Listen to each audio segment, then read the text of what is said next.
نحمده ونستعينه ونستغفره ونؤمن به ونعوذ بالله من شرور أنفسنا ومن سيئات أعمالنا من يهده الله فلا مضل له ومن يضلل فلا هادي له وأشهد أن لا إله إلا الله وأشهد أن محمدا عبده ورسوله أما بعد فأعوذ بالله من الشيطان الرجيم بسم الله الرحمن الرحيم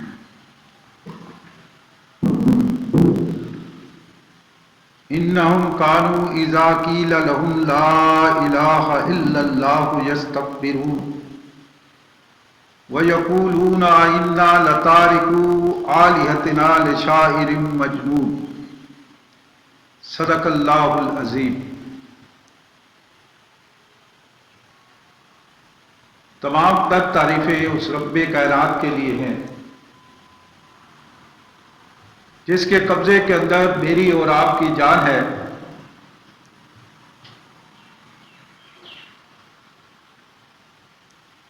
اور یہ قرآن حکیم کی سورہ الصفات کی 2 آیتیں میں نے آپ کے سامنے تلاوت کی ہیں۔ اس رب کائنات سے التجا ہے کہ مجھے اور آپ سب بھائیوں کو اللہ تعالیٰ قرآن حکیم کو سمجھنے اور اس پر عمل پیرا ہونے کی توفیق دے۔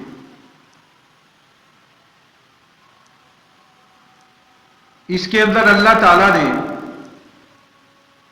پیارے رسول صلی اللہ علیہ وآلہ وسلم کی دعوت کے متعلق جو اس قوم نے ریئیکشن کیا اس کا اللہ نے تذکرہ کیا کہ اس قوم کے اندر جو نبی صلی اللہ علیہ وآلہ وسلم نے 40 سال تک زندگی گزاری، اس کو اللہ نے بطور دلیل ان کے سامنے پیش کیا کہ وہ ان کی زندگی کو مان چکے تھے، وہ اپنی زبان سے یہ اقرار کرتے تھے کہ نبی صلی اللہ علیہ وسلم اللہ کے سچے انسان ہیں، کیونکہ ابھی انہوں نے نبوت کا اعلان نہیں کیا، ان کے سامنے دعوت نہیں پیش کی تھی، لیکن وہ ان کو امین کہتے تھے، صادق کہتے تھے، فیصلے ان سے کرواتے تھے۔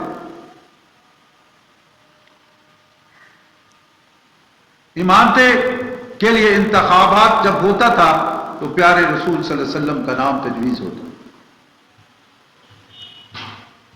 تو آخر پھر کیا ہو گیا انہیں کہ وہ یہ بات کہنے لگ گئے؟